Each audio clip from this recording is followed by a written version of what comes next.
session. Good afternoon, good morning, or good evening, everyone, depending on your respective time zones. So let me maybe start today's session with a sort of introduction to the PSRP and Partners COVID ceasefires tracker and the core findings of the tracker. So as you know, from January onwards, the World Health Organization has found the coronavirus outbreak to be a public health emergency of international concern, which is their highest level of alarm. On 23rd of March, the UN Secretary General, Antonio Guterres, called for an immediate global ceasefire. And initially, this call for a global ceasefire prompted a flurry of responses, making it fairly difficult to differentiate between ceasefires that are declared or taking place, between acts of general support to the UN Secretary General's call, and any events related to conflicts, peace negotiations that would have happened regardless of the pandemic. There have been more than 100 instances of governments, international organizations, non-governmental organizations, religious leaders declaring support for the UN Secretary General's call. Initially, my colleagues and I, and primarily Laura Wise, have started tracking the declarations of ceasefires and collecting full texts and circumstances of these declarations, partly for the purpose of their inclusion in the Pax Peace Agreements database that I think Harriet has linked to in the chat. In discussions between PSRP and our partners, Mediatur, Center for Security Studies at ETH Zurich, PRIO in Oslo, Conciliation Resources, and the United States Institute of Peace, the idea came about to develop the COVID ceasefires tracker, with some of our team working on and coordinating with the partners and the rest of the team working on the implementation of the tracker itself here at the University of Edinburgh. So let me sort of move on to simply showing the ceasefires tool, which I think is linked to in the chat. I can't see the link, but I'm sort of wondering, Harriet, if you could maybe repeat the links as well, just in case. And I will share my screen now. Okay, so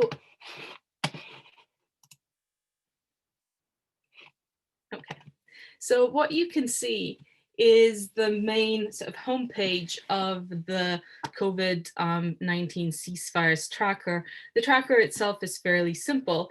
It aims to organize the information on these ceasefires so that you don't have to. It consists of a timeline, which you can see here. The timeline is searchable, so you can search by country, by declaration type, or by region.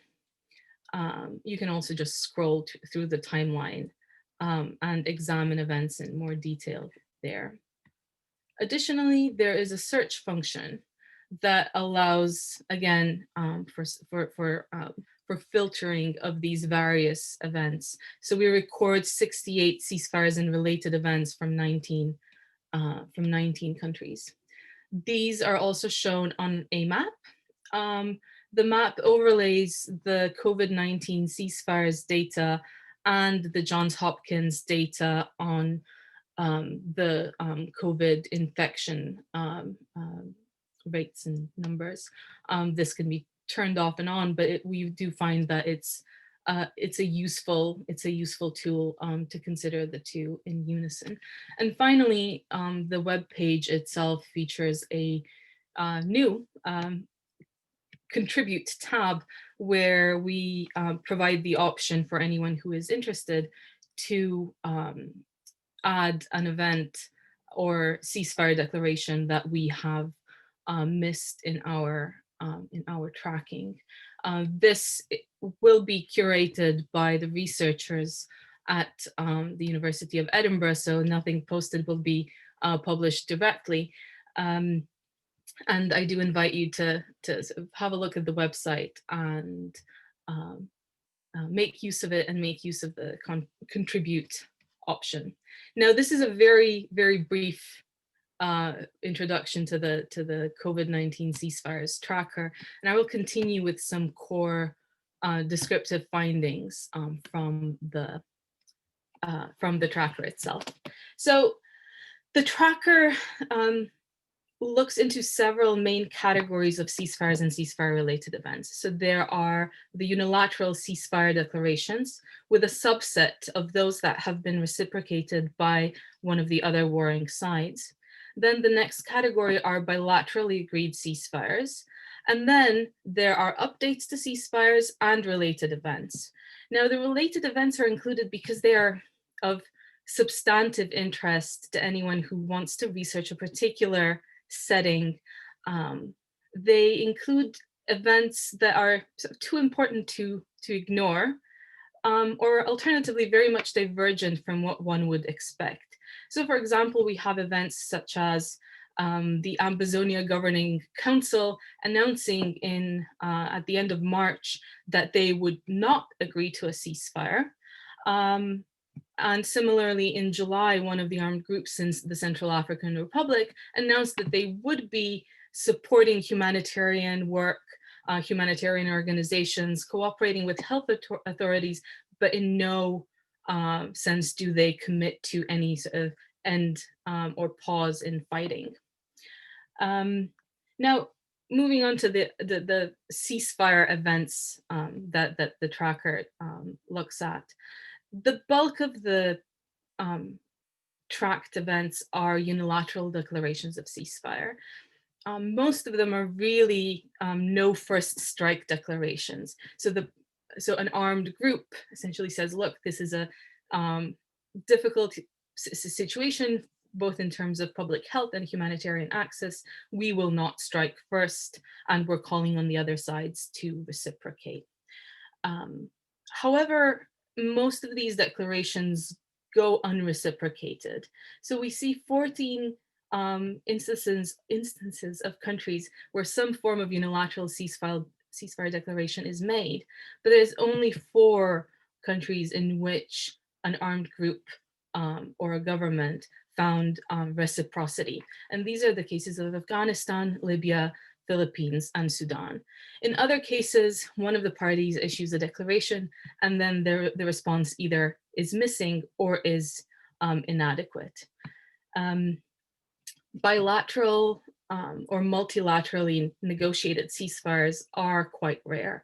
We have only seen 3 instances of these in the time of COVID, and even these come with some sort of COVID relatedness question marks. So these are the cases of the Benue state in Nigeria, then the agreement between the government and the Southern Transitional Council in Yemen, and finally the agreement between the Trilateral Contact Group and the representatives of the Donetsk and Luhansk regions in the Ukraine.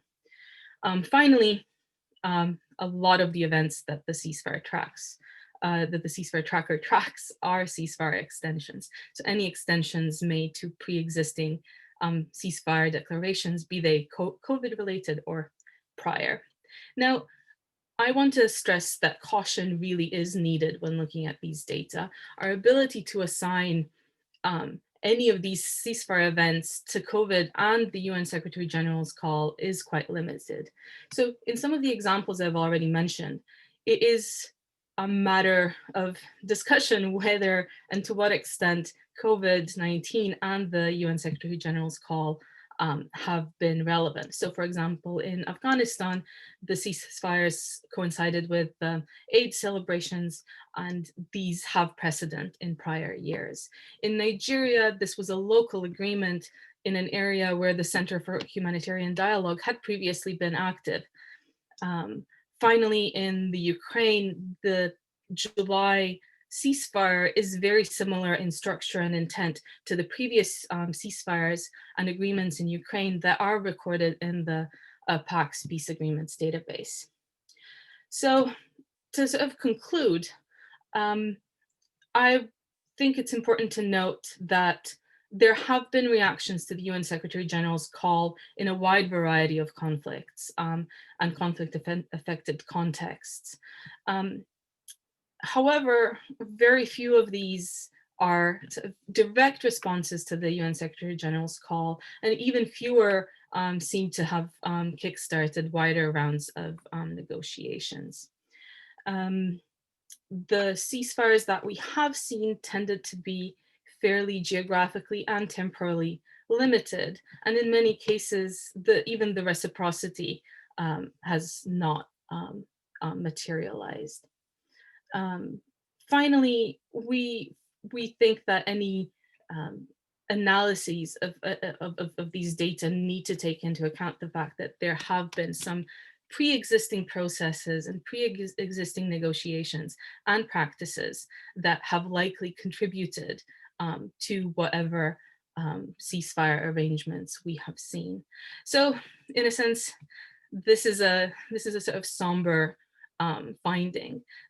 The impact of the UN Secretary General's call is ambiguous. There's been a lot of activity, a lot of declarations, a lot of engagement, but it is still difficult to tell whether there will be any long-term effects in terms of extension of negotiations or starting or restarting new negotiations. And I think I will wrap up here because I've already taken quite a lot of time, and I'm happy to answer any and all questions about the tracker itself and any of the specific cases. Thank you.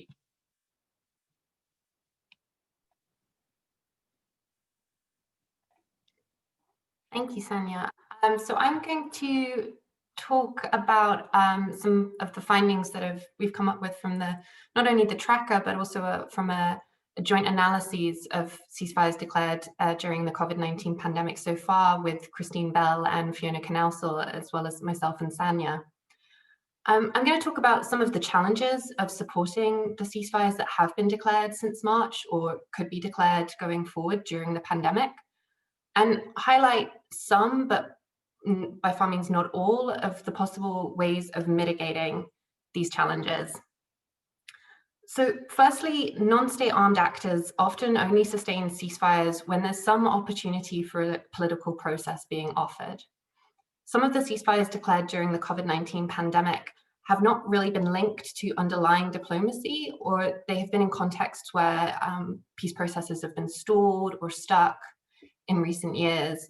And that's limited the possibilities of putting in place a framework agreement to a process to move forward. And in the context where there have been ongoing processes, reaching these frameworks has become more difficult logistically due to travel restrictions. And talking about the travel restrictions, we found that also these restrictions and border closures have become a problem for monitoring the ceasefire commitments that parties have made during the pandemic, and also limited forms of third-party enforcement, which we know is an important factor for ceasefire sustainability. So this is normally a difficult mechanism to implement in the best of times. However, the pandemic raises new difficulties and challenges for this. External peace builders are largely withdrawn or under lockdown, whilst local peace builders have shifted to humanitarian COVID-19 first response tasks. So normal forms of monitoring and support are difficult in part because movement, dialogue, and normal ways of working are also difficult. Thirdly, research on localized ceasefires also shows that they can be called for reasons other than building peace. And Sanya is able to talk in much more detail about this. So strategically, ceasefires can be used, for example, to negotiate control of areas in ways that control and limit access, and enable state or armed actors to take control of service delivery in ways that extends their territorial reach, or heightens and builds their legitimacy in ways that strengthen their future capacity for conflict.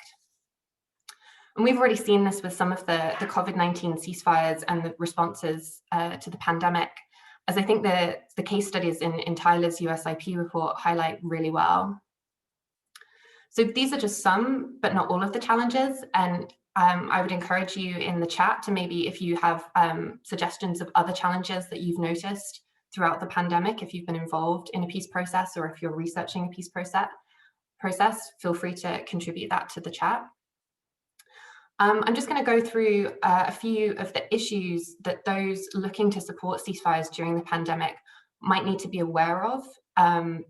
Again, these are not all. In our draft report, we have quite a few more, but I'm just going to highlight some of the key ones and some possible mitigations that we suggest could maybe limit or work with the restrictions caused by the pandemic.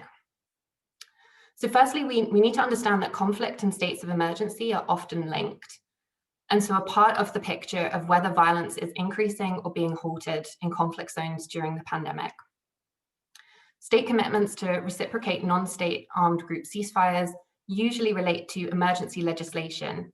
So for example, releasing prisoners in administrative detention, lifting states of emergency that affect opposition communities, or scaling back military activity to barracks. However, the Covid-19 response has prompted extensive new states of emergency in countries around the world, often justified in health terms, but also accelerating pre-pandemic democratically regressive uses of power.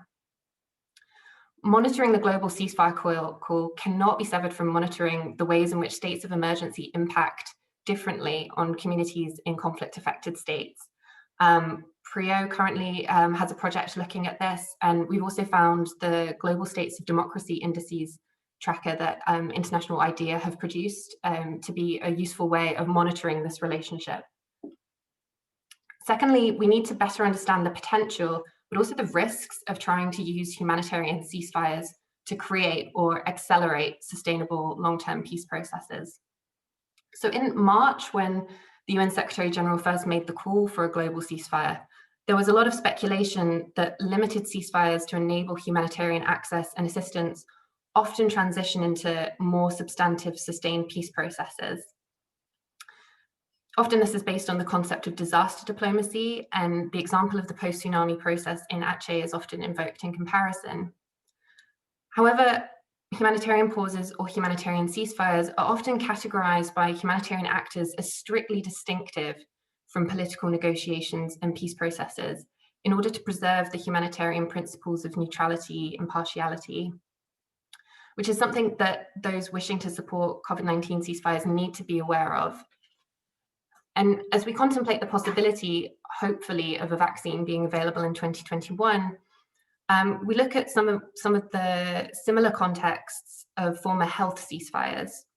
So for example, polio vaccination programs to access populations in conflict zones, which earlier research from USIP indicates that so-called days of tranquility worked best when decoupled from wider political efforts.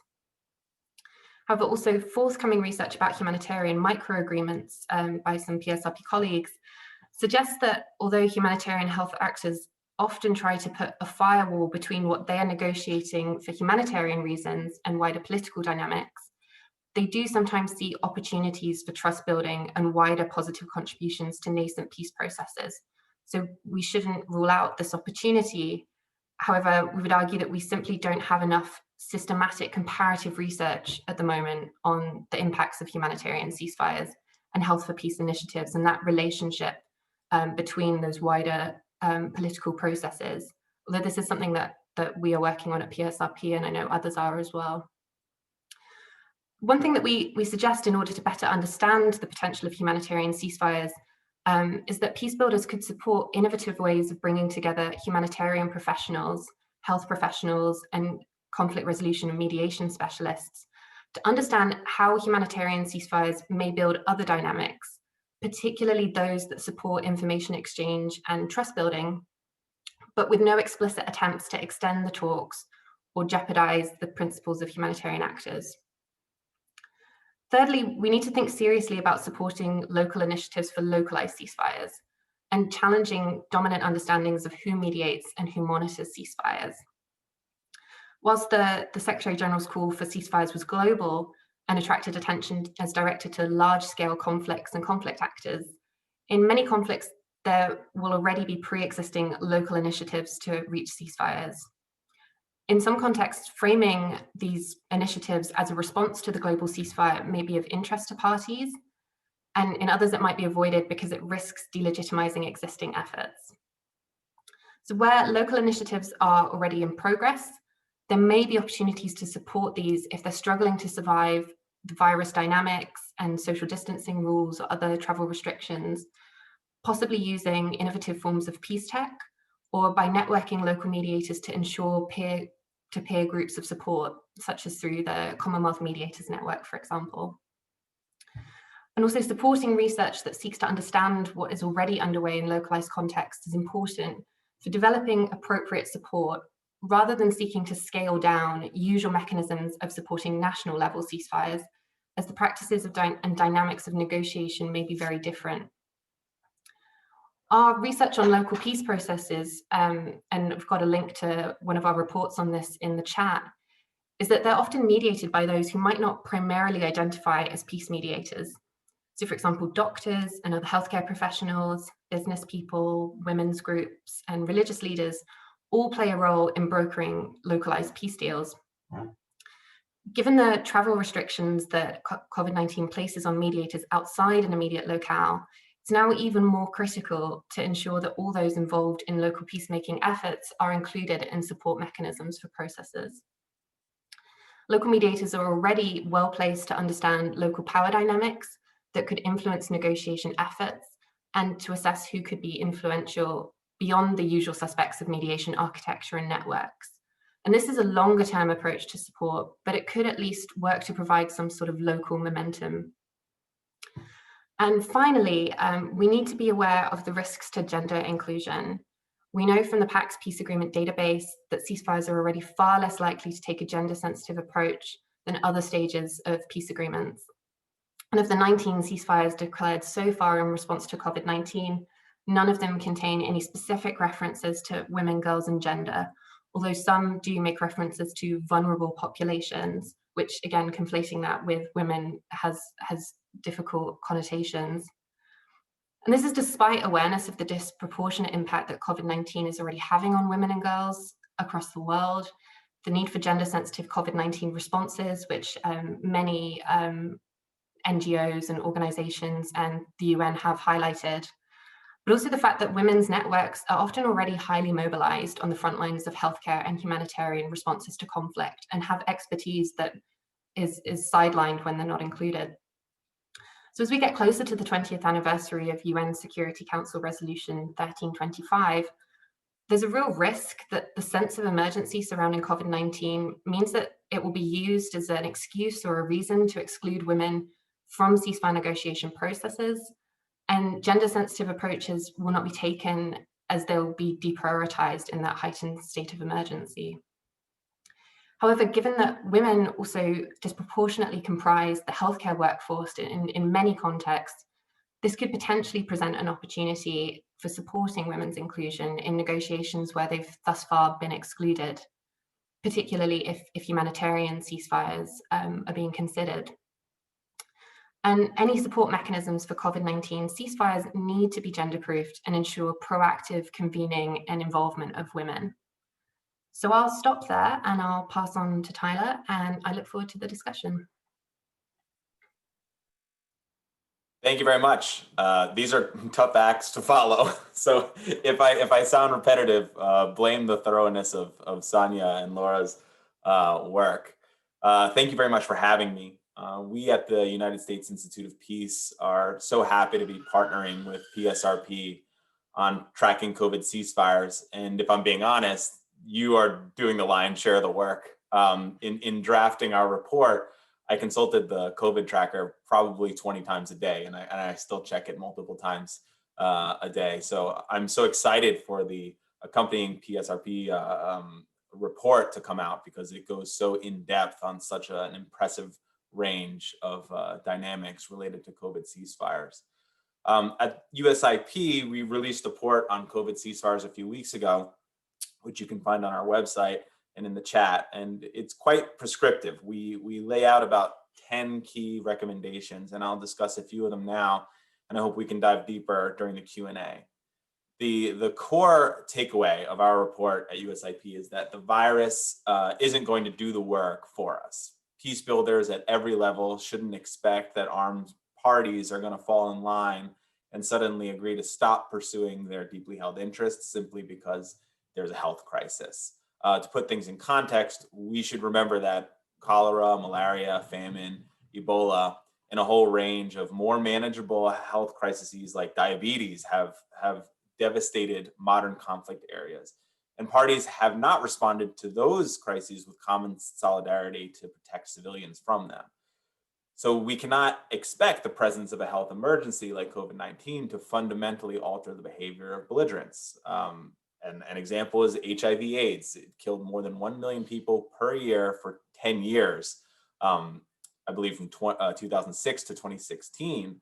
And while HIV/AIDS led to paradigm shifts in governance and culture and security and economics, in fact, research shows that conflict increased with the prevalence of HIV/AIDS in Africa, the continent hit hardest by it.